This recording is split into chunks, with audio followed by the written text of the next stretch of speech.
ரோமருக்கு எழுதப்பட்ட நிருபம் 9வது அதிகாரம் 4 மற்றும் 5 ஆகிய 2 வசனங்களை நாம் பார்க்கும்போது யூதர்கள் பெற்றிருந்த, அதாவது இஸ்ரவேலர் பெற்றிருந்த மகா மேன்மையான ஆசீர்வாதங்களை குறித்து வேதம் சொல்லுகிறது. ரோமர் 9வது அதிகாரம் 4 மற்றும் 5 ஆகிய 2 வசனங்களை கவனியுங்கள். அவர்கள் இஸ்ரவேலரே, புத்திர சுவிகாரமும் மகிமையும் உடன்படிக்கைகளும் நியாயப்பிரமாணமும் தேவ ஆராதனையும் வாக்குத்தத்தங்களும் அவர்களுடையவர்களே, பிதாக்கள் அவர்களுடையவர்களே, மாம்சத்தின்படி கிறிஸ்துவும் அவர்களில் பிறந்தாரு. இவர் என்றென்றைக்கும் ஸ்தோத்தரிக்கப்பட்ட சர்வத்திற்கும் மேலான தேவன் ஆமீன் என்று அங்கு எழுதப்பட்டிருக்கிறது. இந்த 2 வசனங்களை நாம் பார்க்கும்போது யூதர்கள் என்று சொல்லப்படுகிற இஸ்ரவேல் ஜனம் பெற்றிருந்த மகா மென்மையான ஆசீர்வாதங்களை குறித்து நீங்களும் நானும் படிக்கிறோம். நல்ல கவனிச்சு வாங்க. இன்னைக்கு நான் 2 கூட்டத்தை உங்களோடு பகிர்ந்து கொள்ள இருக்கிறேன். ஒன்று யூத ஜனங்கள், 2வது புறஜாதிகளாகிய நீங்களும் நானும்.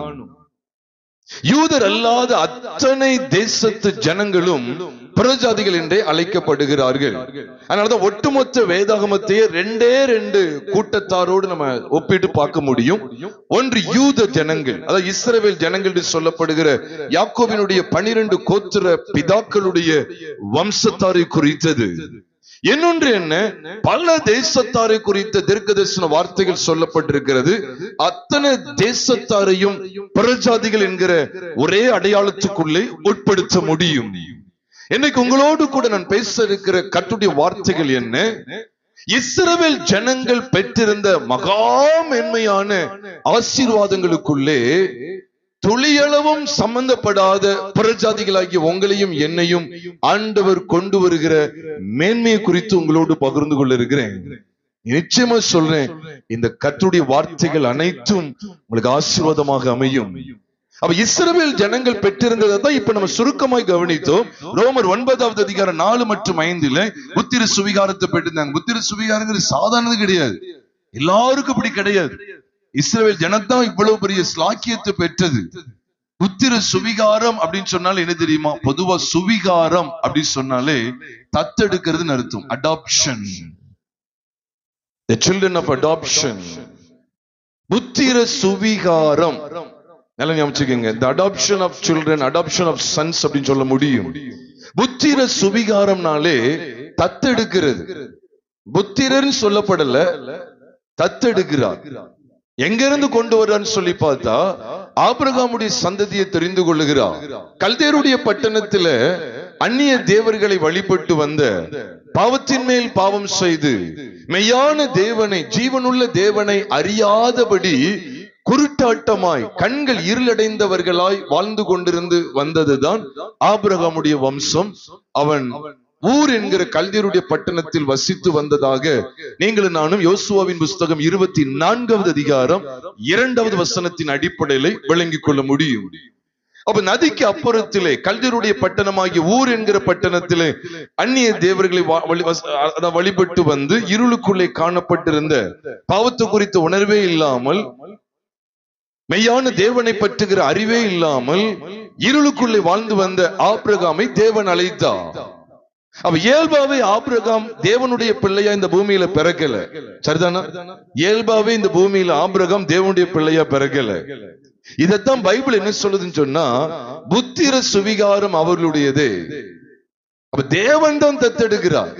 ஏன்னா இந்த பூமியில பிறக்கிற அத்தனை பிள்ளைகளும் ஆதாமின் பிள்ளைகளும் சாபத்தின் பிள்ளைகளுமாய் இருக்கிறார்கள், சபிக்கப்பட்டவர்களாய் காணப்பட்டிருந்தார்கள். பிரியமானவர்களே, அப்போ அப்படிப்பட்ட சூழலில் இந்த யூத ஜனங்களுக்கு இவ்வளவு ஒரு ஆசீர்வாதம் கிடைத்தது. புத்திர சுவிகாரம் பாருங்க, மகிமையும் அவர்களுடையதான், உடன்படிக்கைகளும் அவர்களுடையது, நியாயப்பிரமாணமும் அவர்களுடையது, தேவாராதனையும் அவர்களுடையது, வாக்கு தத்தங்களும் அவர்களுடையது. ஏன், பிதாக்களும் அவர்களுடையவர்கள். தேவனால் வழிநடத்தப்பட்டார்களே, தேவனிடத்திலிருந்து பிரத்யேகமான வாக்கு தத்தங்களை பெற்றுக் கொண்டார்களே, தேவனோடு கூட பிரத்யேகமான உடன்படிக்கை செய்து கொண்டார்களே, அப்படிப்பட்ட பிதாக்களும் அவர்களுடையவர்கள் தான். அதை தொடர்ந்து சொல்லுகிறார், மாம்சத்தின்படி கிறிஸ்துவும் அவர்கள தான் பிறக்கிறார். கிறிஸ்துவ குறித்த வாக்கு தத்தத்தை பழைய ஏற்பாட்டுல எவ்வளவு சத்தியங்கள்ல படிக்கிறோம், நல்ல கவனிச்சுவாங்க. இதெல்லாம் சொல்லப்படுகிறது. மகா மேன்மையை பெற்றிருந்தவர்கள். ஆனா புறஜாதிகளாகிய நீங்களும் நானும் ஜஸ்ட் வேடிக்கை பார்க்கலாம், அவ்வளவுதான். ஜஸ்ட் வேடிக்கை பார்க்கலாம். இப்படிதான் நம்ம இருந்தோம். இவைகளுக்கு எல்லாம் விளக்கப்பட்டவர்களாய், இப்படிப்பட்ட மகத்துவமான ஆசீர்வாதங்களுக்கு எல்லாம் புறம்பாக்கப்பட்டவர்களாய் நீங்களும் நானும் காணப்பட்டிருந்தோம். ஆனால் தேவன் என்ன செய்தார் என்றால், அதைத்தான் நாம் எபேசியர் 2வது அதிகாரம் 11, 12, 13 ஆகிய 3 வசனங்களை நாம் பார்க்கும்போது, நாம் எப்படிப்பட்டவர்களா இந்த பூமியில வாழ்ந்து வந்தோம்? காணியாட்சிக்கு புறம்பாக்கப்பட்டவர்களால், விருத்த சேதனம் பண்ணப்பட்டவர்களால், விருத்த சேதனம் பண்ணப்படாதவர்கள் என்று எண்ணப்பட்ட நாம், வாக்குத்தத்தத்தின் உடன்படிக்கைகளுக்கு அந்நியராய் வாழ்ந்து வந்த நாம், தேவனற்றவர்களாய் வாழ்ந்து வந்த நாம், 14ஆம் வசனத்துல சொல்றாரு, முன்னே தூரமாயிருந்த நீங்கள் இப்பொழுது கிறிஸ்து இயேசுவுக்குள் கிறிஸ்துவின் இரத்தத்தினாலே சமீபமானீர்கள். எவ்வளவு அழகா இருக்கு பாருங்க. We have been brought near to God. அப்படிதான் சொல்ல வேண்டியது. Nigh to God அல்லது near to God only by the sacrifice of Christ Jesus. கிறிஸ்து இயேசு நமக்காக பலியானதினாலே, அவருடைய விலையேற பெற்ற இரத்தம் உங்களுக்காக எனக்காக கல்வாரியிலே சிந்தப்பட்டது நிமித்தமாய் தேவனிடத்தில் சேருகிற ஸ்லாக்கியத்தை பெற்றோம். இப்ப 14ஆம் வசனத்துல முன்னே தூரமாயிருந்த நீங்கள் போட்டிருக்குது. எவைகளுக்கெல்லாம் தூரமாயிருந்தோம்? அதுக்கு மேல சொல்லப்பட்டிருக்கு காணியாட்சி குறித்து. அது மட்டும் இல்ல, ரோமர் 9:4 வசனம் மற்றும் 5ஆம் வசனத்துல பார்த்தோமே, தேவாராதனை, நியாயப்பிரமாணம், வாக்குத்தத்தம் என்று சொல்லி அவர் தேவன் வெளிப்படுத்துகிற வார்த்தைகள் அதான் நியாயப்பிரமாணத்துக்கு அடையாளம். எல்லாம் மகிமைக்கு தூரமானவர்களா இருந்தோம், வாக்குத்தத்தத்தின் உடன்படிக்கைகளுக்கு தூரமானவர்களா இருந்தோம், காணியாட்சிக்கு தூரமானவர்களாய் இருந்தோம், தேவ ஆராதனைக்கு தூரமானவர்களாய் காணப்பட்டிருந்தோம். இப்படி தூரமாயிருந்த நம்மை தேவன் எவ்விதமாய் எப்படி சமீபித்து வர பண்ணினார்? கிறிஸ்து இயேசுவின் இரத்தத்தினாலே. தொடர்ந்து படிக்கும் போது அவர் என்ன காரணம் சொல்றார்? 15ஆம் வசனத்திலிருந்து, எப்படி எனில் அவரே நம்முடைய சமாதான காரணராகி இரு திறத்தாரையும் ஒன்றாக்கி பகையாக நின்ற பிரிவினையாகிய நடுச்சுவரை தகர்த்து, பாருங்க, சட்ட திட்டங்களாகிய நியாயப்பிரமாணத்தை தம்முடைய மாம்சத்தினாலே ஒழித்து இரு திறத்தாரையும் ஒரே மனுஷனாக சிருஷ்டித்து, தமக்குள்ளே சிருஷ்டித்து, பாருங்க, இரு திறத்தாரையும் ஒன்றாக்கி, அப்புறம் பகையாய் நின்ற, அதாவது பகையை சிலுவையினால் கொன்று, இப்படி இரு திறத்தாரையும் ஒன்றாக்கி அப்படின்னு சொல்லி அங்கே கொண்டு வர. இங்க சொல்லப்பட்டிருந்த இரு திறத்தார் யார்? சொல்லப்படுகிற இரு திறத்தார் யார்? இதுதான் தேவன் புறஜாதிகளாகிய உங்களுக்கும் எனக்கும் வைத்திருக்கிற மகா மேன்மையான ஆசீர்வாதம் உண்டு. பிரியமானவர்களே, இந்த பைபிள் ரொம்ப இன்ட்ரெஸ்டிங். வாசு பாருங்க, பழைய ஏற்பாட்டுல நீங்க பாக்குறீங்களே, அந்த யூத ஜனங்கள் ஆண்டு நடத்திலாம் நீங்க பாத்தீங்கன்னா, அவர்களுக்கென்று பிரத்யேகமா நன்மைகளை ஆண்டு வெளிப்படுத்திக்கிட்டே இருப்பார். அவங்களுக்கு நிலையான வாசஸ்தலத்தை வாக்குத்தத்தம் பண்ணி கொண்டே இருப்பார். ஆனா அவங்க யாரும் என்ன செய்யல, இளைப்பாறுதல்ல பிரவேசிக்கிறதுக்கு முன் வரல. காளை மற்றும் யோசுவாவை தவிர, அங்க அழைக்கப்பட்டவர்கள் அந்த 2 பேரை தவிர வேற யாரும் அதை பிரவேசிக்கல. வனாந்திரத்துல பிறந்து வளர்ந்தவங்க மாத்திரம்தான் அப்படி பிரவேசிக்கிறாங்க. அப்ப இதெல்லாத்துக்கும் பாருங்க, எதற்காக தேவன் இதை வெளிப்படுத்துறார்? அவர்களை வழி நடத்தி வந்த விதம், அவர்களுக்கென்று பிரத்யேகமாய் கொடுக்கப்பட்ட தேவாராதனை, ஆசீர்வாதங்கள், வாக்குத்தத்தங்கள், அவருடைய தெய்வீக நடத்துதல், அவருடைய கரத்துக்குள்ளே அடங்கி இருக்கிற மகிமையான வாழ்க்கை. அதனால இஸ்ரவேல் ஜனங்களை குறித்து சொல்லும் போது நம்ம எல்லாருக்குமே தெரியும், சங்கீதம் 95ஆம் சங்கீதத்துல சொல்லப்பட்டிருக்கு, நாம் அவர் மேய்ச்சலின் ஜனங்களும் அவர் கைக்குள்ளான ஆடுகளுமாமே அப்படின்னு சொல்லி எழுதுகிறார். எவ்வளவு மகா மேன்மையான ஆசீர்வாதங்களை இஸ்ரவேல் ஜனங்கள் பெற்றிருந்தாங்க பாருங்க. இவ்வளவு மகா மேன்மையான ஆசீர்வாதங்களுக்கு நீங்களும் நானும் விளக்கப்பட்டவர்களாய் இருந்தோ எப்படிதான் சமீபித்து வர முடியும்? ரொம்ப சந்தோஷமா இருக்கு. வாலிப பிள்ளைங்களாம் வந்திருக்காங்க. நேரம் கிடைக்கும் போதெல்லாம் வந்துருங்கண்ணே, நீங்க வந்து பாருங்க. இன்னைக்கு கேட்கிற செய்தி கட்டாயம் உங்களுக்கு கண்டிப்பா அடுத்த கூட்டத்துக்கு கொண்டு வரும்.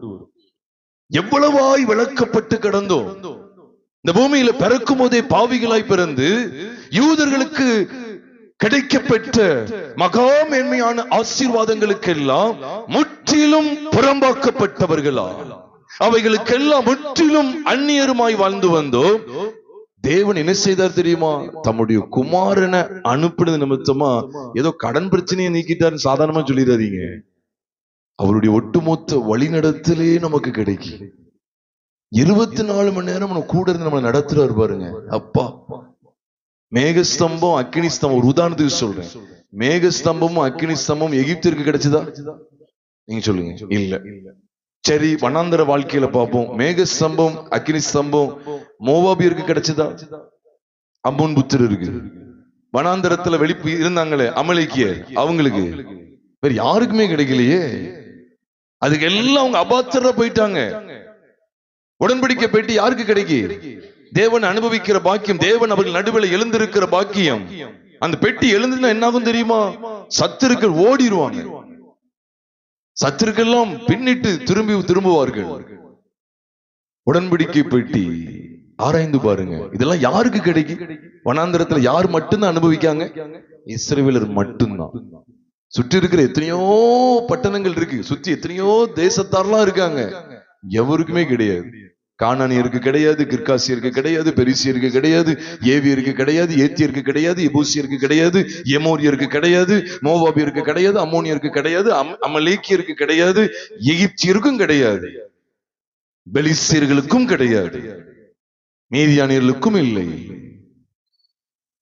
இஸ்ரவேல் ஜனங்களுக்கு தான் பிரத்யேகமா கிடைச்சது. இப்படி இந்த ஒரே ஜனம் பெற்றிருந்த இவ்வளவு மகத்துவமான ஆசீர்வாதங்களுக்கு உங்களையும் என்னையும் பங்குள்ளவர்களாய் மாற்றுவதற்கு தேவன் தம்முடைய குமாரன் இந்த பூமிக்கு அனுப்பினார். இது சாதாரணமா எண்ணிவிடக்கூடாது. ஏதோ டிசம்பர் மாசம் மட்டும் இயேசு கிறிஸ்துவின் பிறப்பை நம்ம அனுசரிச்சுட்டு அந்தால தூங்கு பாலா தூங்கு அப்படின்னு சொல்லி ஏதோ பாட்டு பாடிட்டு போவதல்ல கிறிஸ்தவ வாழ்க்கை. தேவன் நமக்கென்று வைத்திருக்கிற மகாமேன்மையான பொக்கிஷங்களை கவனித்து பாருங்கள் பிரியமானவர்களே.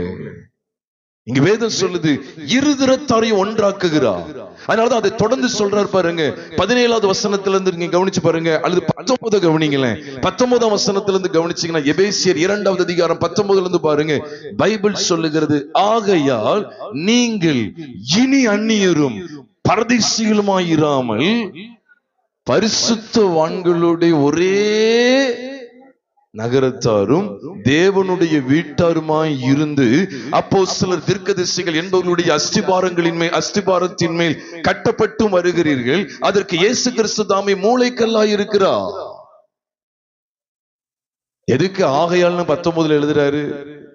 ஏன்னா இருதரத்தாரையும் ஒன்றாக்கிட்டாரு. பகையை சிலுவையினால் கொன்று. எதுக்கு பகை?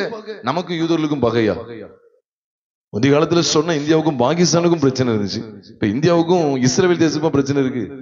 இப்ப வரைக்கும் நல்லா தானே இருக்கு. என்ன பகை அப்படின்னா, அவங்களுடைய ஆசீர்வாதத்தை நம்ம பிடிக்க முடியாது. அவங்க தனி சிறப்பு, அவங்க எட்டவே முடியாது. அவங்களுக்கு ஆண்டவர் கானானை கொடுத்திருந்தா நமக்கு பரம கானான். உண்மைதான். அதெல்லாம் அது பரம கானானுக்கு நிழலாட்டமா இருக்கு, அதை மறக்க கூடாது. ஆண்டவர் உங்களை வனாந்தரத்துல வழி நடத்தி வந்தது எதுக்கு அடையாளம் தெரியுமா? மேகஸ்தம்பம் அக்கினிஸ்தம்பம் எதுக்கு அடையாளம்னா, தேவன் நம்முடைய பரிசுத்த ஆவி மூலமா நம்மளை இந்த வனாந்தரமாகி இந்த உலக வாழ்க்கையில வழிநடத்தி அவர்கள் சுதந்திரித்ததான பாலும் தேனும் ஓடுகிற கானான் தேசத்துக்கு ஒப்பாய் இருக்கக்கூடிய, அதற்கு முன்னிழலாய் இருக்கக்கூடிய, அல்லது பரம கானானுக்கு முன்னிழல் தான் அது. அப்ப அவர்கள் சுதந்திரித்த கானான், அதே போல நாமும் ஒரு கானானை சுதந்திரிக்க போறோம். அதற்கு பெயர் பரம கானான், பரமதேசம். பைபிள்ல பரமதேசம் என்று எழுதப்பட்டிருக்கிறது. எபிரேயர் 11வது அதிகாரம் 16வது வசனத்துல, எபிரேயர் 11வது அதிகாரம் 16வது வசனத்தை வாசிக்கும் போது வேதம் சொல்லுகிறது, அதை அல்ல அதிலும் மேன்மையான பரமதேசத்தையே விரும்பினார்கள். ஆகையால் தேவன் அவர்களுடைய தேவன் என்னப்படுவதற்கு வெட்கப்படவில்லை, அவர்களுக்காக ஒரு நகரத்தை ஆயத்தம் பண்ணினாரே. எவ்வளவு பெரிய ஸ்லாக்கியத்தை பெற்றிருக்கும். சாதாரணமா நீராதீங்க. இங்க வந்து ஏதோ வெள்ளிக்கிழமை வந்து ஒரு 2 பாட்டு பாடிட்டு ஆராதிச்சுட்டு அப்படியே ஏதோ செய்தி கேட்டேன், அதனால வீட்டுக்கு போனேன், நம்ம அப்படியே வாழ்ந்துட்டு இருக்கோம், ஏதோ வர்றோம் போறோம் அப்படின்னு நினைச்சிடாதீங்க. எவ்வளவு மேன்மையான காரியங்களுக்கு, எவ்வளவு மகத்துவமான ஆசீர்வாதங்களுக்கு நீங்களும் நானும் முற்காலத்திலே புறம்பாக்கப்பட்டவர்களா இருந்தோம். ஆனால் இப்பொழுதோ அதான் இப்ப முக்கியம். கடந்த காலத்துல நினைக்காதீங்க, முந்தினவைகளை நினைக்க வேண்டாம், பூர்வமானவைகளை சிந்திக்க வேண்டாம். இதோ நான் புதிய காரியத்தை செய்கிறேன். அது புதிய காரியத்தை செய்தேன்னு சொல்லல, அவரு செய்கிறேன்னு சொல்லுவார். அப்போ முந்தினது என்னன்னா பாஸ்ட், கடந்த காலத்து, what happened in the past அப்படின்னு சொல்லலாம். ஆனா இப்ப நடக்கிறது என்ன, வாட்ஸ் ஹேப்பனிங் ரைட் நவ அப்படின்னு சொன்னா, இப்ப கர்த்தர் என்ன செஞ்சிருக்கிறாருன்னு கேட்டா, இப்ப விசுவாசிக்கிற இந்த வேளையில நமக்குள்ள நமக்கு கிடைக்க பெறுகிற உன்னதமான ஆசீர்வாதங்கள் என்ன தெரியுமா? அப்படி விலையேற பெற்ற இரத்தத்தினாலே தேவனை சமீபித்து பெற்று விட்டோம். அன்னைக்கு மன்னாவை அவங்க பெற்று அனுபவிச்சாங்க. புறஜாதிகளாகி நமக்கு மன்னா கிடையாது. நான் கேட்கிறேன், இஸ்ரவேல் ஜனங்கள் வனாந்தரத்துல 40 வருஷம் மன்னாவை பெற்றது போல வனாந்தரத்துல குடியிருந்த மற்ற பட்டணத்து குடிகள் இப்படிப்பட்ட மன்னாவை பெற்றாங்களா? சொல்லுங்க. உடன்படிக்கை பெட்டி இஸ்ரவேல் ஜனம், ஒட்டுமொத்த இஸ்ரவேல் ஜனத்திற்கு முன்பாக சென்று இளைப்பாறுதலான இடத்தை தேடி காட்டும்படிக்கு அவர்களுக்கு முன்பாக சென்றது என்று சொல்லி என்னாகமத்தின் புஸ்தகத்துல வாசிக்கிறோமே. பிரியமானவர்களே, என்னாகமத்தின் புஸ்தகத்தை கூட எடுங்களேன். என்னாகமத்தின் புஸ்தகம் 10வது அதிகாரம் நினைக்கிறேன், எடுக்கலாம். என்னாகமத்தின் புஸ்தகம் 10வது அதிகாரம் 33வது வசனத்தை கவனிப்போமே ஆனால், அவர்கள் கர்த்தருடைய பர்வதத்தை விட்டு 3 நாள் பிரயாணம் பண்ணினார்கள். 3 நாள் பிரயாணத்திலும் கர்த்தருடைய உடன்படிக்கை பெட்டி அவர்களுக்கு இளைப்பாறும் ஸ்தலத்தை தேடி காட்டும்படிக்கு அவர்களுக்கு முன் சென்றது. இப்படிப்பட்ட மகத்துவமான ஆசீர்வாதங்களை மற்ற வனாந்தரத்து குடிகள் பெற்றார்களா? இல்லை. அனுதினமும் நடத்துவாருங்க, அழகா நடத்துவார். இஸ்ரவேல் ஜனங்களை எவ்வளவு அழகா நடத்தினாரோ கட்ட நம்மள நடத்த வர மாட்டாரோ, அதுக்குதான் இதெல்லாம் கொடுக்கப்பட்டிருக்கு. எல்லாம் பழைய ஏற்பாடு என்னைக்கு தூக்கி போட்டிருப்பாங்க. இதெல்லாம் எதுக்காக அப்படின்னா, நமக்கும் அவங்களுக்கும் ஆகவே ஆகாது. அவங்க பெற்றிருந்த சிறப்புலாம் மகா மேன்மையானது. இஸ்ரவேலை காக்கிறவர், ஆனா இப்படி போடல. புறஜாதியை காக்கிறவர் உறங்குவதும் தூங்குவதிலும் பைபிள்ல போடலங்க. நீங்க அப்படி எடுக்கவே முடியாது. இதுதான் ரியல் ஃபேக்ட். தான் இஸ்ரவேலை காக்கிறவர் உறங்குவதும் இல்லை தூங்குவதும் இல்லை. இப்ப இந்த ஆசீர்வாதத்துக்குள்ள நம்ம எப்படி போக முடியும்? நீங்க சொல்லிட்டீங்கன்னா நீங்க இந்த செய்தியில சக்சஸ் அர்த்தம். இந்த செய்தி உங்களுக்கு புரிஞ்சுட்டு அர்த்தம். இஸ்ரவேலை காக்கிறவர் உறங்குவதும் இல்லை தூங்குவதும் இல்லை, அவ்வளவுதான். எகிப்தியரை காக்கிறவர் உறங்குவதும் இல்லை தூங்குவதும் இல்லை போட்டிருக்குதா? இல்ல. உன் காலை தள்ளாட விட்டாருங்கிறது யாருக்கு? இஸ்ரவேலுக்கு தான். அப்ப இதை நம்ம எப்படி சுதந்திரிக்கிறது? இதற்கு நம்ம உண்மையிலே விளக்கமானவங்க தான், சந்தேகமே கிடையாது. இப்படிப்பட்ட வாக்குத்தத்தங்களுக்கு முற்றிலும் புறம்பாக்கப்பட்டவர்கள் நீங்களும் நானும். ஆனா இது எப்படி அனுபவிக்கிறது? எப்படி சமீபத்துக்கு வர்றோம்? அழகா சொல்லிட்டாங்க, இயேசு கிறிஸ்து சிலுவையில் சிந்தின இரத்தத்தினாலே. அதுதான், அதை பற்றுகிற விசுவாசத்துல நாள்தோறும் நிலைத்திருந்தோம் அப்படின்னு சொன்னா, நாள்தோறும் அதுல பிழைத்திருக்க மகா மென்மையான ஆசீர்வாதத்துக்குள்ளே நீங்களும் நானும் நடத்தப்படுவோம். பிரியமானவர்களே, மறந்துடாதீங்க. அதனாலதான் இங்க நாம் பார்க்கிறோம், இவ்வளவு மகா மேன்மையை பெற்றிருந்த இடத்துக்குள்ளே உங்களை என்னை ஆண்டு கொண்டு வருகிறார். அதாங்க சொன்னார், ஆகையால் நீங்கள் இனி, இதுக்கு முன்னால் அந்நியர் தான். 11ஆம் வசனத்துல அப்படித்தான் சொன்னார். எபேசியர் 2:11 அப்படித்தான் சொன்னார், நீங்க அந்நியர்னு சொல்லிட்டார். 11, 12, 13 உடன்படிக்கைகள் எல்லாம், உடன்படிக்கையின் வாக்குத்தத்தின் உடன்படிக்கைகளுக்கு அந்நியர், காணியாட்சிக்கு புறம்பானவர்கள், இவ்வுலகத்திலே தேவனற்றவர்கள். ஆனா 19ல வரும்போது, அப்ப 19க்கும் இந்த 11, 12, 13க்கும் இடையில உள்ள காரியங்களை கவனிச்சா, கிறிஸ்து மனுஷகுமாரனாய் இயேசு என்கிற பெயர்ல கல்வாரி சிலுவையிலே அந்த கேடு அடைந்தவராய் உங்களுக்காக எனக்காக பலியானா. எவ்வளவு மகா மேன்மையான ஆசீர்வாதங்கள் பாருங்க. இதெல்லாம் கேட்கும் போது துள்ளணும், இருதயம் அப்படி துள்ளணும். சங்கீதத்துல சொல்றாருல்ல, சங்கீதம் 45வது சங்கீதம் 1ஆம் வசனத்தை பாத்தீங்கன்னா, நல் விசேஷத்தினால் என் இருதயம் பொங்குகிறது.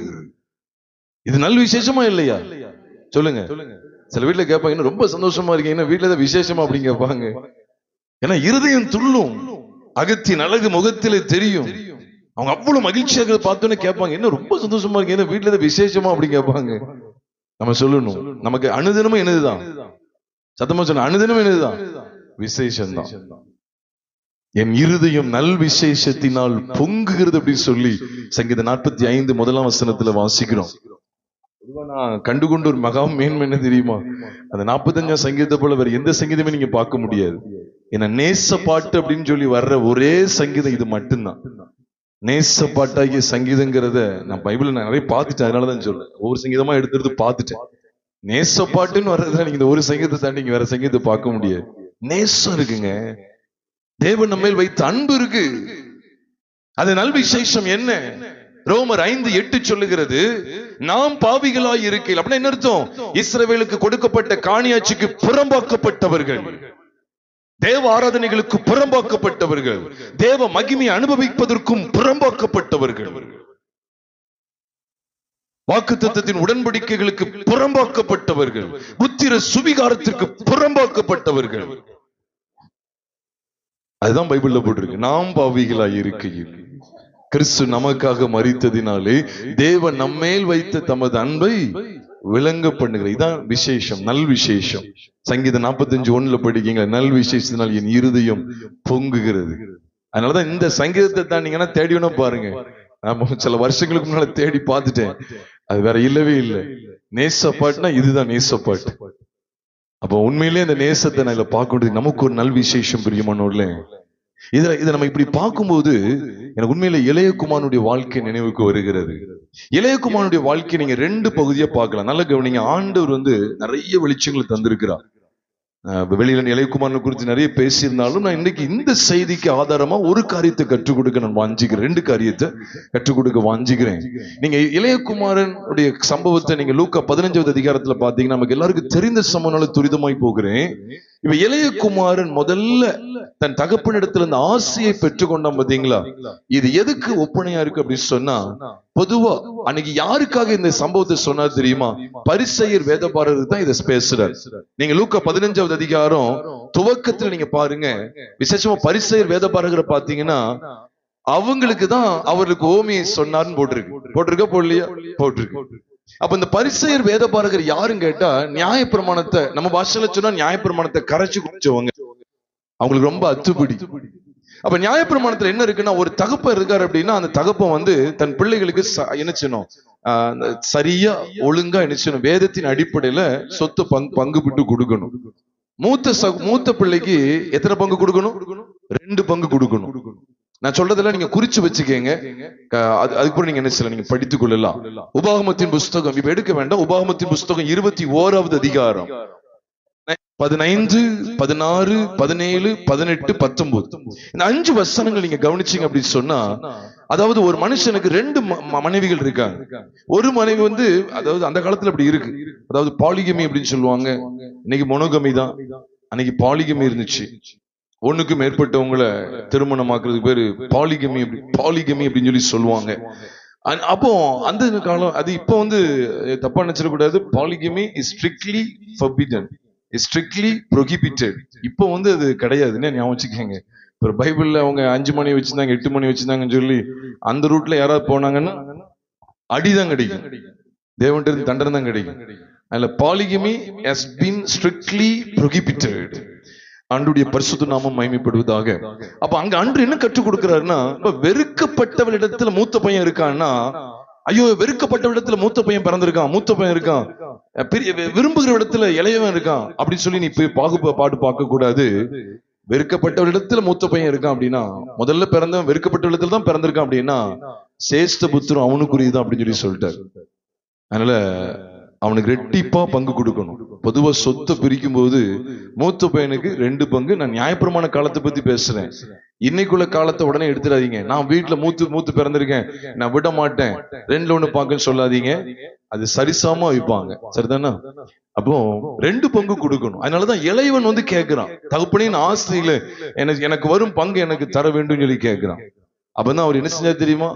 இப்ப வாங்கிக்க அப்படின்னு சொல்லி கொடுக்கல, 2 பேருமே வச்சு என்ன செய்யறாரு? 2 பேருக்குமே பகிர்ந்து கொடுத்தா. நீங்க பைபிள தாராளமா பார்க்கலாம்.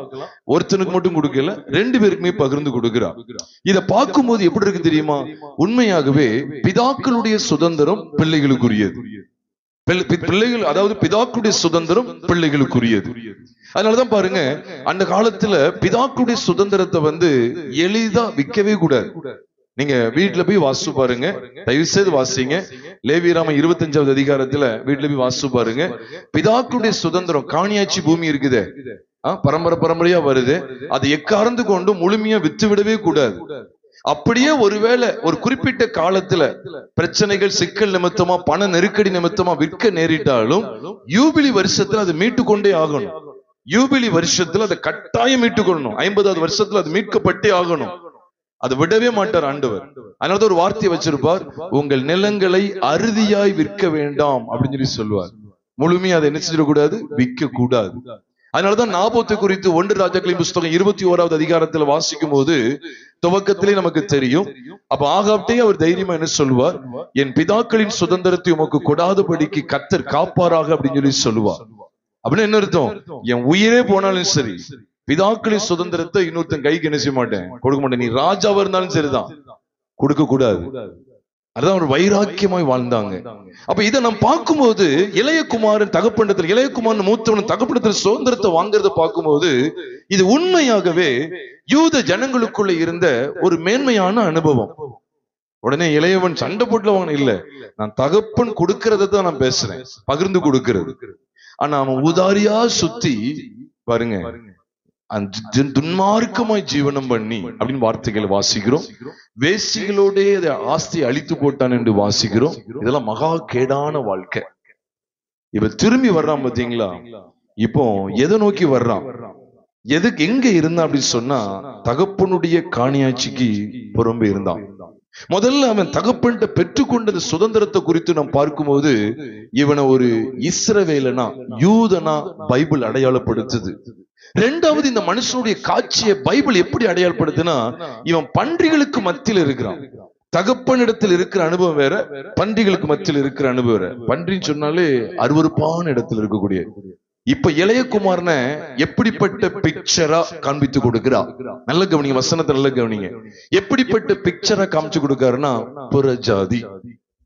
பொதுவா புறஜாதிகள் நாய்கள் பன்றிகள் சொல்றது அந்த காலத்துடைய வழக்கம். நாய்கள் பன்றிகள் சொல்றது. அதனால நாய்களுக்கு எச்சரிக்கையா இருங்கள் என்று பார்க்கிறோம். பன்றிகள் அப்படின்னா அசுத்தங்கள்ல கடக்கக்கூடியது, அசுத்தங்கள்ல கடக்கக்கூடியது. ஆகவே இளையகுமாரனுடைய இரண்டாவது காட்சியை நல்ல கவனிங்க. சுதந்திரத்தை பெறும்போது அவன் ஒரு யூதன், சாதாரண ஒரு அந்த தேசத்துல வாழக்கூடிய ஒரு யூத மனுஷன் தெரியுது. ஆனா அவன் பன்றிகளை மேய்த்து தூரமான இடத்துல இருந்து சமீபத்துக்கு வர்றான் பாத்தீங்களா. இந்த காட்சியை வேதம் எப்படி அடையாளப்படுத்த சொன்னா, புறஜாதிகளாகிய நீங்களும் நானும் தகப்பனாகிய தேவனிடத்தில் சகாயம் பெற்றோம். இப்படி பைபிளை படிக்க வேண்டியது இருக்கு. இப்படிப்பட்ட ஒரு வெளிச்சத்தை நம்ம அடைய வேண்டியது இருக்கு. பிரியமானவர்களே, அப்ப நம்முடைய வாழ்க்கையை எடுத்துக்கொள்ளும் போது தகப்பனுடைய சுதந்திரத்துக்கு தூரமாய் காணப்பட்டிருந்தோம், காணியாட்சிக்கு புறம்பே காணப்பட்டிருந்தோம். தேவன் எவ்வளவாய் நம்மை நேசித்து நம்மை உயிர்ப்பிக்க செய்தார். அதனாலதான் பாருங்க, இளையகுமாரன் வந்த உடனே அவர் என்ன சொன்னார் தெரியுமா, விசேஷமா அவனை குறித்து சொல்லும் போது லூக்கா 15வது அதிகாரம் 24வது வசனத்துல சொல்றார், என் குமாரனாகி இவன் மரித்தான், திரும்பவும் உயிர்த்தான். காணப்படாமற் போனான், திரும்பவும் காணப்பட்டான். அப்போ மரித்தான், உயிர்த்தான். இதைத்தான் எபேசியர் 2வது அதிகாரம் 1 வசனத்திலே சொல்லிட்டாரு, அக்கிரமங்களினாலும் பாவங்களினாலும் மரித்தவர்களாய் இருந்த உங்களை என்ன செய்தார், உயிர்ப்பித்தார். உங்களையும் சொல்றாரு. யாரை குறித்து பேசுகிறார், புறஜாதிகளாகிய உங்களையும் என்னையும் குறித்து. புறம்பே காணப்பட்டிருந்த உங்களையும் என்னையும் குறித்து.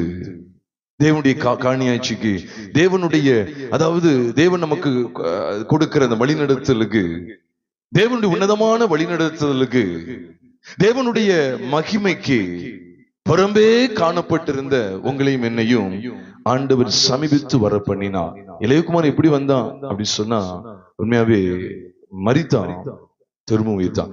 அப்ப அவனுக்குள்ள ஜீவன் வந்தது. ஜீவனை குறித்து பைபிள்ல கவனிச்சீங்கன்னா, கிறிஸ்து இயேசுதான் நமக்கு ஜீவன். நமக்கு தெரியும், பிலிப்பியர் 1:21 வாசிக்கிறோம், கிறிஸ்து எனக்கு ஜீவன், சாவு எனக்கு ஆதாயம்.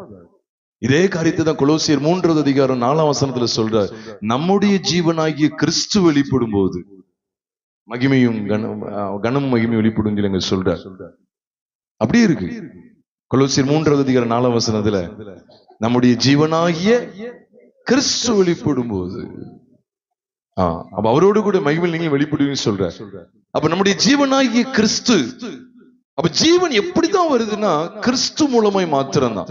அதான் நானே வழியும் சத்தியமும் ஜீவனுமாய் இருக்கிறேன் என்று ஆண்டவராகிய இயேசு கிறிஸ்து சொன்னார். பிரியமானவர்களே, அப்ப புறம்பே கடந்த நம்மை ஆண்டவர் எவ்வளவு சம்பித்து வர பண்ணினா. ரூத்துடைய வாழ்க்கை எடுத்தீங்கன்னா, ரூத்துடைய வாழ்க்கையை உங்களோடு நான் பகிர்ந்து கொள்றேன். புறம்பே கடந்தார். ரூத் உண்மையாவே புறஜாதிகளாகி உங்களையும் என்னையும் குறிக்கும். ஒரு விதத்துல இப்படி ஒரு பிக்சரா நீங்க பார்க்க முடியும். ஏன்னா அவள் மோவாபிய ஸ்திரீ, சகல விதமான அருவருப்புகளில் நடப்பிக்கிற ஒரு தேசம். விசேஷமா மோவாப் எதற்கு பேர் போனது தெரியுமா? விக்கிரக ஆராதனைக்கும் விபச்சாரத்துக்கும் பேர் போனது மோவாப். கேமோஷுங்கிறத அவங்க ஆசரிப்பாங்க, அத வழிபடுவாங்க. இவ்விதமா மோசமான நிலைமையில் இருந்த மோவாபுக்குள்ள இருந்து ஒரு ஸ்திரீயை எந்த காணியாட்சிக்கு உட்பட பண்ணினா? இப்ப ரூத் மோவாபிலேயே இருந்து பிறந்து வளர்ந்து அங்கேயே மறிச்சிருந்தா இஸ்ரவேலுடைய காணியாட்சிக்குள்ள வந்திருப்பாளா? சொல்லுங்க. மோவாபிலேயே பிறந்து வளர்ந்து அங்கேயே மறிச்சு போயிருந்தா அவ இஸ்ரவேலுடைய காணியாட்சிக்குள்ளையாவது அல்ல இஸ்ரவேலில் பெற்றிருந்த தேவ ஆராதனைக்குள்ளாக, இஸ்ரவேலில் பெற்றிருந்த புத்திர சுவிகாரத்துக்குள்ளாக, இஸ்ரவேலில் பெற்றிருந்த தேவ மகிமைக்குள்ளாக, இஸ்ரவேலில் பெற்றிருந்த உடன்படிக்கைகள், வாக்குத்தத்தத்தின் உடன்படிக்கைகள் அவள் வந்திருக்க முடியுமா? முடியாது. இதெல்லாமே ஆண்டவர் அக்காலத்திலே சிம்பாலிக்க காமிச்சுக்கிட்டே இருக்காரு. யாருக்காக தெரியுமா? உங்களுக்காக, எனக்காக. ரூத் சரித்திரமே அதுக்குதான். நம்மளை கொண்டு வர்றதுதான், நம்மளை காமிச்சு கொடுக்கணும். நகோமிக்கு ரூத்துக்கு சம்பந்தம் கிடையாது, இல்ல அங்க சம்பந்தம் வருது. போவாசுக்கு ரூத்துக்கு சம்பந்தமே கிடையாது, இல்ல சம்பந்தம் ஏற்படுத்துகிறா. இதை நீங்க ஆதியிலே நீங்க கவனிச்சீங்கன்னா ஆபிரகாமின் சந்ததி எல்லாம் எந்த சந்ததியில வரும் தெரியுமா? சேமுடைய சந்ததியில தான் வரும். நீங்க லூக்கா 3வது அதிகாரத்துல இயேசு கிறிஸ்துவினுடைய வம்ச வரலாறு குறித்து நீங்க படிச்சீங்கன்னா, லூக்கா 3வது அதிகாரம் கடைசி ஒரு 3 வசனங்களை வாசித்து பாருங்க. இந்த ஆபிரகாமின் சந்ததி எங்க முடியும் தெரியுமா? கிட்டத்தட்ட சேம்ட்டு வரும். சேம தொடர்ந்து எது வருது?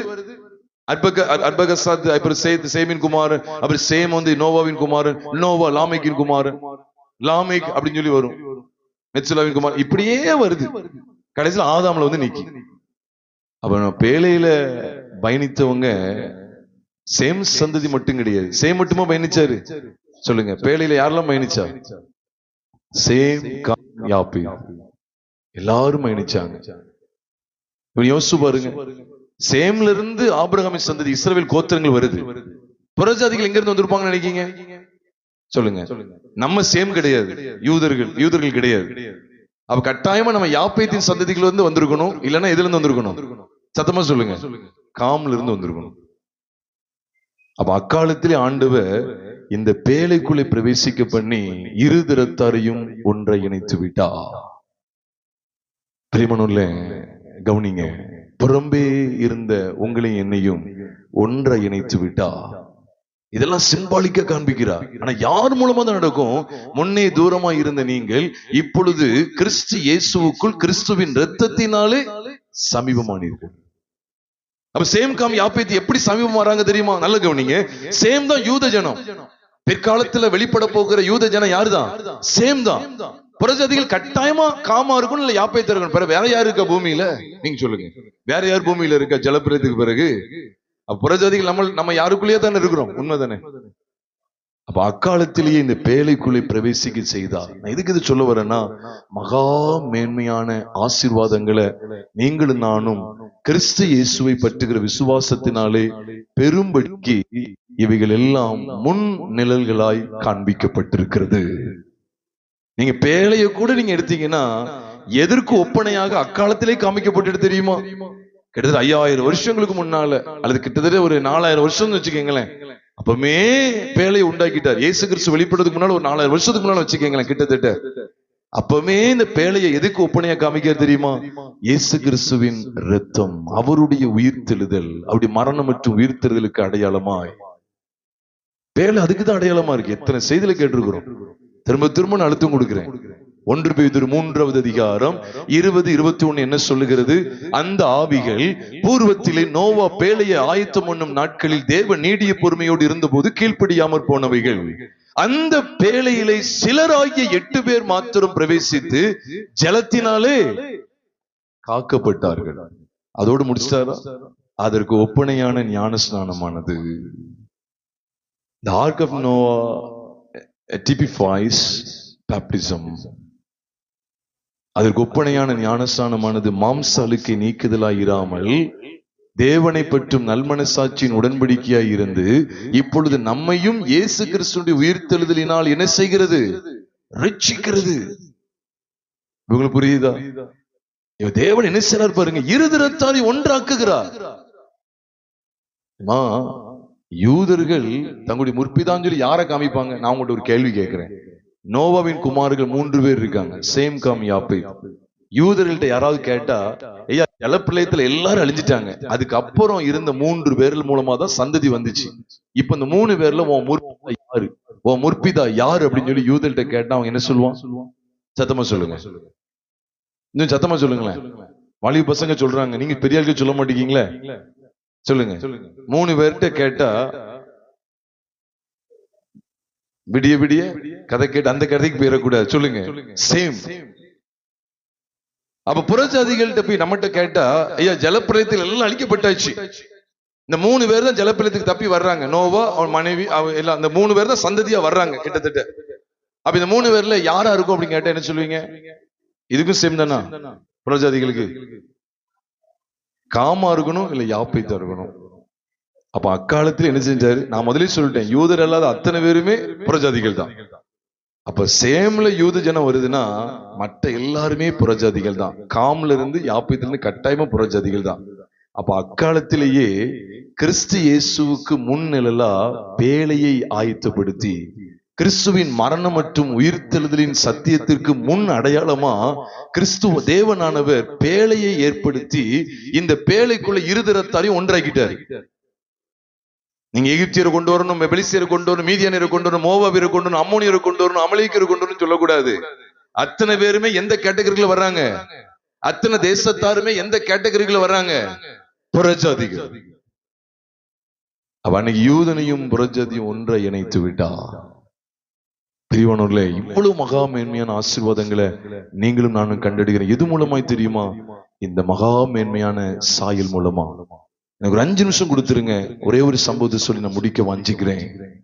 லேவியராகமத்தின் புஸ்தகத்துல 13வது அதிகாரம் 44வது வசனத்திலிருந்து தொடர்ந்து வாசிக்கும் போது, தீட்டு தீட்டு என்று சொல்லி ஒரு கூட்ட மனிதர்களை தீட்டுப்படுத்தி பாளையத்துக்கு புறம்பாக்குவாங்க. அந்த மனிதர்கள் யாருன்னு சொல்லுங்களேன் பாப்போம். இன்னும் சத்தமா சொல்லுங்க. குஷ்டரோகிகளை. லேவியராகமம் 13வது அதிகாரத்துல பாக்குறோம், தீட்டு தீட்டுன்னு சொல்லி.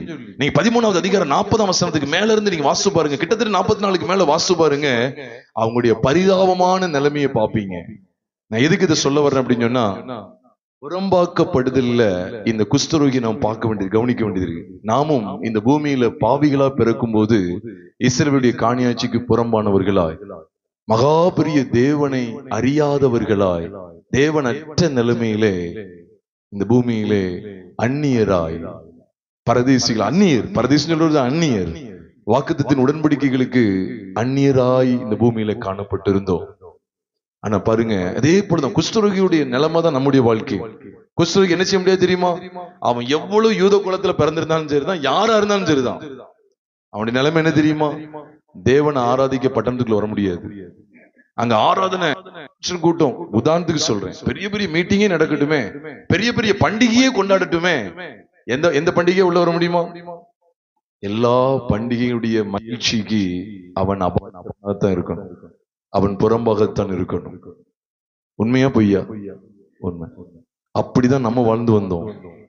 ஆனா 14வது அதிகாரத்துல பாக்குறோம், நேரில் சுருக்கமா சொல்றேன், அங்கே அப்படி புறம்பாக கிடந்த குஷ்டரோகிகளை உள்ள கொண்டு வர்றதுக்கு தேவன் சில சடங்குகளை கொண்டு வந்திருக்கிறார். என்ன அப்படின்னு சொன்னா, அதுல விசேஷமா 2 குருவிகளை கொண்டு வர சொல்வார். அதுல 2 குருவிக என்ன செய்வார் தெரியுமா? வாங்கிட்டு வர சொல்வார். அதுல ஒரு குருவிய ஊட்டு நீர் மேல கொல்ல சொல்லி, இன்னொரு குருவிய அந்த அது கொல்லப்பட்ட குருவியினுடைய ரத்தத்துல தோய்த்து பறக்க விட சொல்லிடுவார், அதை விட்டுருன்னு சொல்லிடுவார். இதை நம்ம பார்க்கும்போது, இது நடந்தாதான் குஷ்டரோகி என்ன செய்ய முடியும்? உள்ள அங்கீகரிக்கப்பட முடியும்.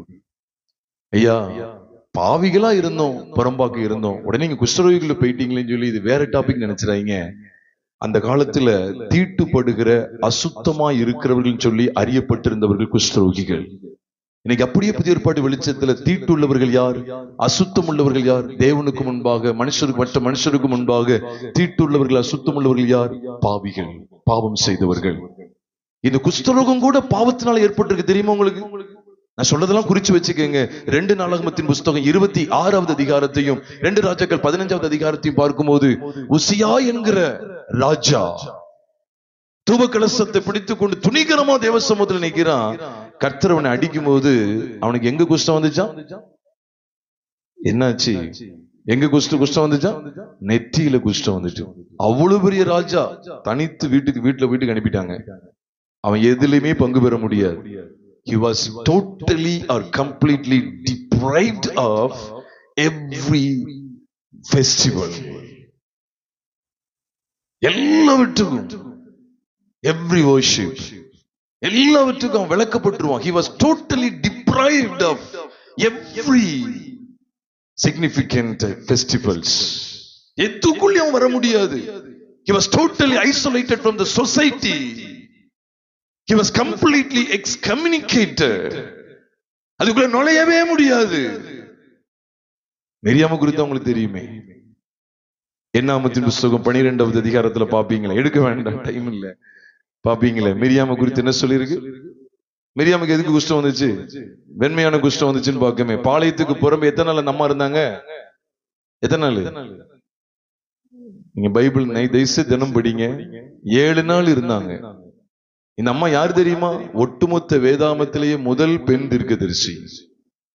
யாத்திராமம் 15வது அதிகாரம் 20ஆம் வசனத்தை வாசிங்கன்னா, இவள் தீர்க்கதரிசி என்று வேதம் சொல்லுது. யாத்திராமம் 15:20 முதல் பெண் தீர்க்கதரிசி.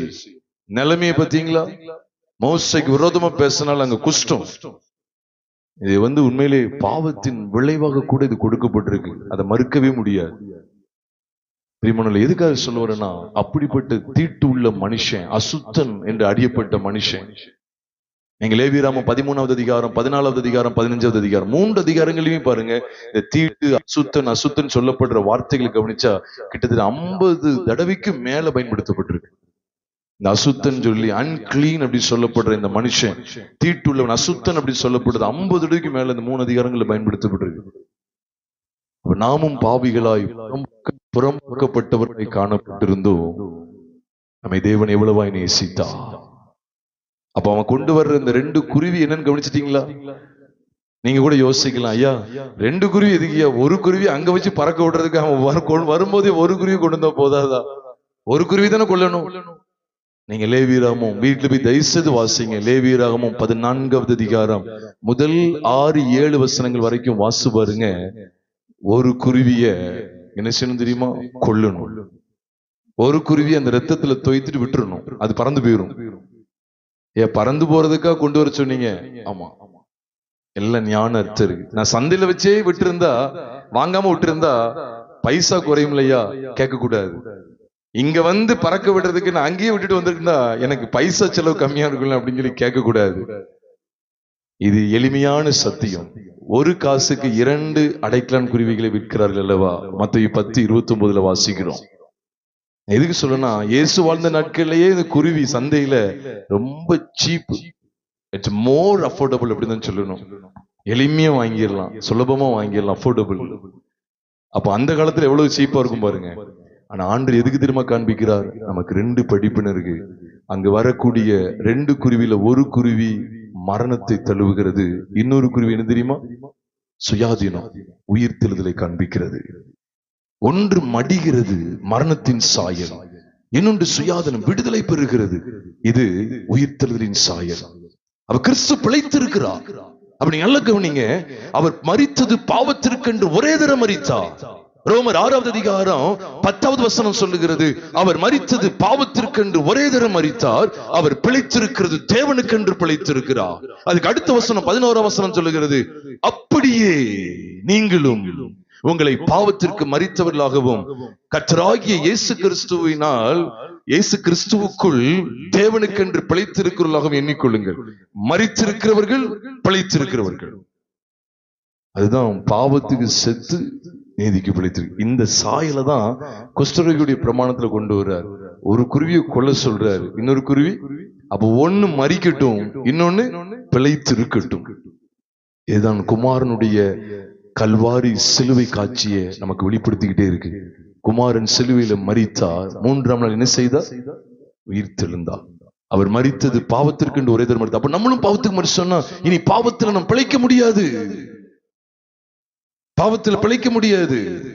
போய்கிட்டே இருக்கும். ஒருத்தர் பாக்கெட்ல இருந்து திடீர்னு ஒரு 10 லட்சம் ரூபாய் கேட்டு, பெரிய கேட்டு கீழே விழுது. ஐயா, இயேசு கிறிஸ்துவின் மரணத்தை குறித்த செய்தி நான் கேட்கறதுக்கு முன்னால இருந்தா நான் என்ன செய்வேன் அப்படின்னா, ஐயா அவர் பார்க்காம போறாரு, அந்த ஆளை எடுத்து வச்சிட்டோம்னா ஏதாவது ஒரு 2 சென்ட் இடத்தையாவது வாங்கலாம் அப்படின்னு உள்ள வச்சுட்டு போயிருவேன். ஆனா கிறிஸ்துவோடு கூட நான் மரித்து விட்டேன், அவருடைய மரணத்தின் சாயலை எனக்கு கூட நான் கொண்டு வந்துட்டேன் அப்படின்னு சொன்னா, அந்த கெட்டு கீழே விழும்போது அது 10 லட்சம் கெட்டு இல்ல, 10 லட்சம் கோடி ரூபாய் இருந்தா கூட, ஐயா உங்க பணம் நீங்க விட்டுட்டு போறீங்கன்னு சொல்லி எடுத்து கொடுப்போம். இதுதான் பாவத்திற்கு மரித்த அனுபவம். ஒரு செத்த பிரேதத்தை அடக்கம் பண்ண கொண்டு போறாங்க. அந்த பிரேதத்திட்ட போய், இந்த பப்ஜி கேம் விளையாடுறியா? இந்த கேம் இருக்கு, ஒரு புதுசா ஒரு கேம் வந்திருக்கு, நீ விளையாட, கொஞ்சம் விளையாண்டு பாரு, உனக்கு ஒரு 10 லட்சம் ரூபாய் பிரைஸ் தர்றேன், நீ எழுந்து இந்த காட்சியை பாரு, இந்த வீடியோ பாரு, இந்த கேம் விளையாடு அப்படின்னு சொல்லி எத்தனை முறை சொன்னாலும் அந்த மனுஷனால எந்திக்க முடியுமா? அதுதான் பாவத்துக்கு மரித்தது. That is the meaning of being dead to sin. பாவத்துக்கு மரித்த வாழ்க்கை அதுதான் பிரியமானவர்களே. கிறிஸ்துவோடு கூட நான் மரிச்சிட்டேங்கிறது உணர்வு இருக்குதா? சும்மா உள்ள அங்கீகரிக்க மாட்டா. காணியாட்சிக்கு புறம்பே இருந்த நீங்களும் நானும் வெறுமனையா சும்மா உள்ள வர முடியாது. குஷ்டரோகியா அந்தால வா அப்படின்னு உள்ள கொண்டு வர மாட்டாரு. நீ 2 குருவியை கொண்டு வரணும். உனக்கு பாடம் இருக்கு. அதுல ஒண்ணு நீ மரணத்துக்கு உட்படுத்தணும், இன்னொன்னு பிழைத்திருக்க செய்யணும். ஒண்ணு மரணம், இன்னொன்னு பிழைத்திருக்கணும். அப்ப இனி நான் அல்ல, கிறிஸ்துவுடனே கூட சிலுவையில் அறையப்பட்டேன். அந்த சத்தியம் எதை வெளிப்படுத்துகிறது? அந்த ஒரு குருவி மரிக்கிறதை குறிக்கிறது. ஆம், நான் மரித்து விட்டேன், பாவத்துக்கு மரித்தாச்சு, ஆயினும் பிழைத்திருக்கிறேன். நம்ம இன்னொரு குருவி பிழைச்சு, இன்னொரு சாயல் இருக்கிறதுல, ஆயினும் பிழைத்திருக்கிறேன். இனி நான் அல்ல, கிறிஸ்துவே எனக்குள் பிழைத்திருக்கிறார். மரிச்சதப்ப யாரு? ஆதாம். பிழைச்சிருக்கிறது யாரு? கிறிஸ்து. என்ன தேவனற்ற நிலைமையில வச்சிருந்தது யாரு? ஆதாம். காணியாட்சிக்கு புறம்பே என்னை வைத்திருந்தது யார்? ஆதாம். தேவ ஆராதனைக்கும் தேவ மகிமைக்கும் புறம்பாக்கப்பட்ட நிலைமையில அந்நியனாய் என்னை வைத்திருந்தது யார்? பழைய மனுஷனாகிய ஆதாம். இப்ப என்னாச்சு? அந்த குருவி செத்துட்டு இப்போ ஒரு குருவி பறந்துகிட்டு இருக்க, சுயாதீனம், ஒரு விடுதலை கிடைச்சிருக்கு. கிறிஸ்துவே எனக்குள் பிழைத்திருக்கிறார். குஷ்டரோகி உனக்கு இது கிடைச்சிட்டா நீ உள்ள வரலாம். You are approved of God. நீ தேவனால் அங்கீகரிக்கப்படுகிறார். நாமும் இந்த மேன்மையான ஆசீர்வாதங்களை அனுபவிக்க நம்மை ஒப்பு கொடுப்போமா? ஒருவேளை இந்த வார்த்தைகளை கேட்கிற வாலிப தம்பிமார்களையோ பெரியவர்கள் மத்தியிலேயோ காணியாட்சிக்கு புறம்பே இருக்கிறேயா, இன்னொரு சில பாவத்துல நான் நீடித்து கொண்டு இருக்கிறேன், இன்னும் ஒரு சில தவறுகள் என்னுடைய வாழ்க்கையில் இருக்கு, வெளியில தான் நான் ஒரு வேதம் வாசிக்கிறது போல ஒரு கிறிஸ்தவளாய் காண்பிக்கிறேன், ஆனா உள்ள சில தவறுகளுக்கு இடம் கொடுத்து இஸ்ரவேலுடைய காணியாட்சிக்கு புறம்பே இருக்கிறேன், தேவனற்ற இருக்கிறேன், தேவனுடைய வாக்குத்தத்தங்கள், மேன்மையான வாக்குத்தத்தங்களுக்கு நான் அந்நியனாய் இருக்கிறேனே, எனக்கு இந்த சத்தியத்தின் மூலமாய் நான் தேவனுக்கு கிட்டி சேருகிறேன்னு சொல்லி நம்மை அர்ப்பணம் செய்வோமா? இருக்க இடத்துல அப்படி எல்லாரும் கண்களை மூடி நாம் கர்த்தரை நோக்கி பார்ப்போமா? ஆண்டவரே, எனக்கு காண்பிக்கிற இந்த மேன்மையான ஆசீர்வாதத்துக்காய் ஸ்தோத்திரம் என்று சொல்லி, முன்னே தூரமாயிருந்த நீங்கள் இப்பொழுது கிறிஸ்து இயேசுவுக்குள் கிறிஸ்துவின் இரத்தத்தினாலே சமீபமானீர்கள். ஆம், குஷ்டரோகிகளை போல புறம்பே இருந்த நாம், மிரியாமை போல புறம்பே இருந்த நாம் உள்ள தேவனை அனுபவிக்க முடியாது. அக்கினி ஸ்தம்பம் மிரியாமுக்கு கிடையாது, மேக ஸ்தம்பம் கிடையாது. புறம்பே கடந்த மிரியாமை போல புறம்பே கடந்தோம். பாவத்தின் விளைவினாலே புறம்பாக்கப்பட்டவர்களாய் இருந்தோம். இந்த 2 குருவிகளின் மேன்மையை நாம் கண்டுகொள்கிறோமா? அவர் என்னுடைய எல்லா பாவங்களுக்காக சிலுவையிலே மரித்தார். அந்த மரணத்தின் சாயத்தை பற்றி கொண்டு, அது மாத்திரமல்ல, இன்னொரு குருவியை நான் அதுல ரத்தத்துல தோய்த்து அதை விட்டுறணும், அது பிழைத்திருக்கணும். இதை செஞ்சாதான் உள்ள வர முடியும், அங்கீகரிக்கப்பட முடியும். ஆமாண்டவரே, எனக்காக மரித்து என்னுடைய எல்லா பாவங்களையும், பாவத்தன்மை கொண்ட பழைய மனுஷனையும் உம்மோடு மரணத்துக்கு உட்படுத்தி இனி நான் பிழைத்திருக்க வேண்டும் என்பதற்கு அந்த இன்னொரு குருவி, மற்றொரு குருவி எனக்கு காண்பித்து கொடுக்கிறீரே. இதன் மூலமாகத்தான் அந்த காணியாட்சிக்கு நான் உட்பட முடியும். தேவன் எனக்கு கொடுத்த வாக்குத்தத்தத்துக்குள்ள வர முடியும், புத்திர சுவிகாரத்துக்குள்ள வர முடியும். காண்பித்து கொடுத்த மகா மேன்மையான இந்த தருணத்திற்காக ஸ்தோத்திரம் செலுத்துகிறோம். தொடர்ந்து இந்த சத்தியங்களை நிலைத்திருக்கிற பாக்கியத்தை தாங்க. அந்த யாவரிகத்தர் ஆசீர்வாத